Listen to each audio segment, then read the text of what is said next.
Bonjour les enfants, la semaine dernière je vous avais lancé un petit défi. Vous deviez m'aider à partager ces 9 bonbons. J'avais 3 invités, 9 bonbons, je ne savais pas comment les partager pour qu'ils en aient autant chacun. Vous m'avez donné la solution, vous m'avez dit qu'il fallait que chaque enfant ait 3 bonbons. Eh bien bravo. Alors je vais vous donner une petite astuce pour partager de façon équitable les bonbons. Ça, je pense que vous avez déjà dû trouver la solution. C'est exactement la même chose que lorsque l'on joue aux cartes. On va distribuer les bonbons un par un. Un pour chaque enfant. Ensuite, je distribue un deuxième. 2, 2 et 2. Il m'en reste 3. Je redistribue encore un bonbon à chacun. Et chacun en a 3. 3 pour cette petite fille, 3 pour ce petit bonhomme et 3 pour celui-ci. Donc ils sont contents, chacun a eu 3 bonbons, c'est ce qu'on appelle un partage équitable, chacun autant, c'est la même chose que lorsque l'on joue aux cartes, chacun a autant de cartes en main.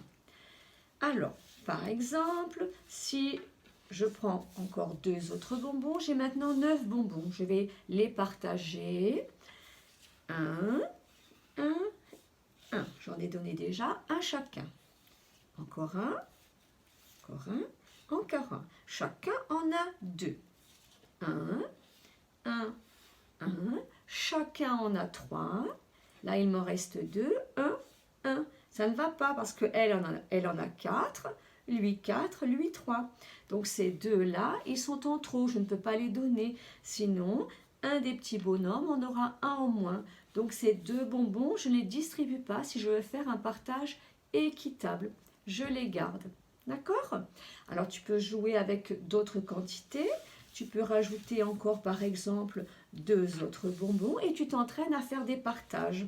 Donc tu distribues un à la fois. Chacun en a un, encore un, chacun en a 2. Je peux encore en donner un, chacun en a 3. Je continue, 1, 1, 1, chacun en a 4, il m'en reste 1. Donc mon partage s'arrête maintenant. Celui-ci, je ne peux pas le donner. Je le mets de côté. Alors tu vas demander à un adulte de te donner des quantités d'objets un peu plus grandes, un peu plus petites, et tu vas t'entraîner à distribuer et faire en sorte qu'à chaque fois, chaque bonhomme ait autant de bonbons ou d'objets que ses camarades. Donc tu peux varier le nombre de bonhommes, le nombre d'objets à distribuer. Tu peux t'entraîner à distribuer des cartes lorsque tu joues aux cartes. Voilà, allez à toi de t'entraîner.